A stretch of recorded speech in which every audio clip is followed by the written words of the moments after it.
નમસ્કાર દર્શક મિત્ર, મધ્ય ગુજરાતના અવાજ ન્યૂઝ ગુજરાતી ચેનલમાં આપનું હાર્દિક સ્વાગત છે। છોટાઉદેપુર જિલ્લાના બોડેલી તાલુકાના મહત્વના સમાચાર આવી રહ્યા છે। વાઘોડિયા સહિત 2 ગ્રામ પંચાયતને એકત્ર કરી વાઘોડિયા ગ્રામ પંચાયતની નગરપાલિકાનો દરજ્જો આપવામાં આવ્યો, જ્યારે છોટાઉદેપુર જિલ્લાના બોડેલી તાલુકાને નગરપાલિકા બનવા માટે 29/9/2011ના રોજ બોડેલીને નગરપાલિકા બનાવવાનો ઠરાવ વડોદરા જિલ્લા પંચાયત દ્વારા પસાર થવા છતાં બોડેલી નગરપાલિકાના સ્ટેટસથી વંચિત કેમ? બોડેલી અલીપુરા ઢોકલિયા પંચાયતનો ઠરાવને આધારે તત્કાલીન વડોદરા જિલ્લા પંચાયત દ્વારા તારીખ 29/9/2011ના રોજ ભાજપના બોર્ડ દ્વારા સામાન્ય સભામાં બોડેલીને નગરપાલિકાનો દરજ્જો આપવાનો સર્વાનુમતે ઠરાવ પસાર કરવામાં આવ્યો, છતાં પણ આજે ભાજપ સરકાર દ્વારા આ અંગે કોઈ કાર્યવાહી કરવામાં આવી નથી। એટલે શું જિલ્લા પંચાયતના ઠરાવની કોઈ કિંમત નથી? બોડેલી નગરપાલિકાનો દરજ્જો નહીં આપવામાં આવતા આ વિષયમાં નેગેટિવ ભૂમિકા ભજવનારા ઉપર દિલુભાઈ ઠક્કર જુઓ શું કહી રહ્યા છે। Bureau report, Haidar Pathan, Bodeli. નમસ્કાર, હું છું દિલુ ઠક્કર। આજે હું મધ્ય ગુજરાતનો અવાજના ચેનલના હૈદરભાઈ અને હસમુખભાઈને અભિનંદન આપું છું, કેમ કે એ લોકોને બોડેલી નગરપાલિકાના ઇસ્યુમાં ખરેખર રસ છે અને એ લોકો આજે આ ઇસ્યુને હાઇલાઇટ કરી રહ્યા છે।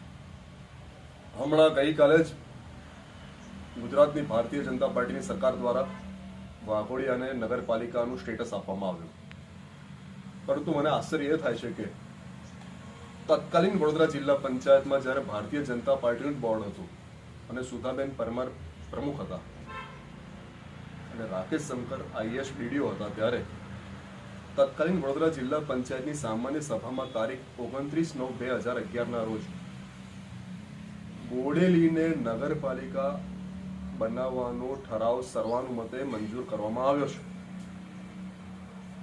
બોડેલી, અલીપુરા અને ઢોકલિયાના પંચાયતોના ઠરાવના આધારે વડોદરા જિલ્લા પંચાયતે આ ઠરાવ મંજૂર કરેલો છે, પસાર કરેલો છે, છતાં પણ આજ દિન સુધી આ બાબતે કોઈ કાર્યવાહી નથી ભારતીય જનતા પાર્ટીની સરકાર દ્વારા। એ આશ્ચર્યની વાત છે।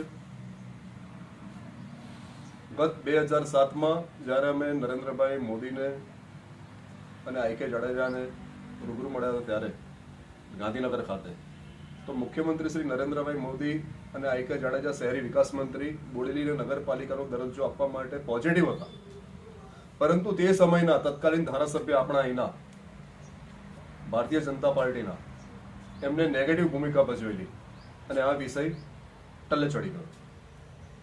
તો જ્યારે 2011માં 29/9/2011ના રોજ વડોદરા જિલ્લા પંચાયતની સામાન્ય સભામાં અને ભારતીય જનતા પાર્ટીની જિલ્લા પંચાયત હતી તે વખતે પણ, અને એ સામાન્ય સભામાં જ્યારે બોડેલી નગરપાલિકાનો દરજ્જો આપવાનો જો ઠરાવ પસાર કરવામાં આવ્યો હોય અને આજ દિન સુધી ભાજપ સરકાર કોઈ આ બાબતે કાર્યવાહી ના કરી શકતી હોય તો એ પણ આશ્ચર્ય સાથે દુઃખદ વાત છે।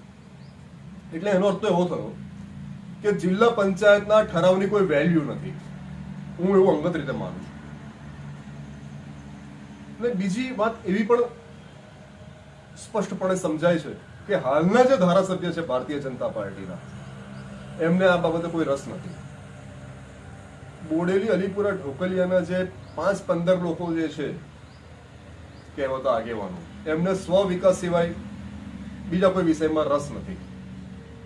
તો વાઘોડિયા ગ્રામ પંચાયતને જે નગરપાલિકાનો દરજ્જો આપવામાં આવ્યો એ જ પેટર્ન અનુસાર ગુજરાતની ભારતીય જનતા પાર્ટીની સરકાર બોડેલીને વડોદરા જિલ્લા પંચાયતના ઠરાવના અનુસંધાને તાત્કાલિક નગરપાલિકાનો દરજ્જો આપે એવી મારી નમ્ર અપીલ છે।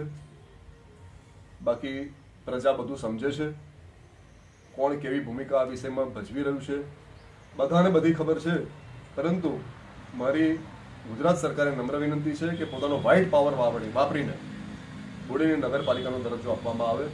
Thank you very much, Dilubhai Thakkar.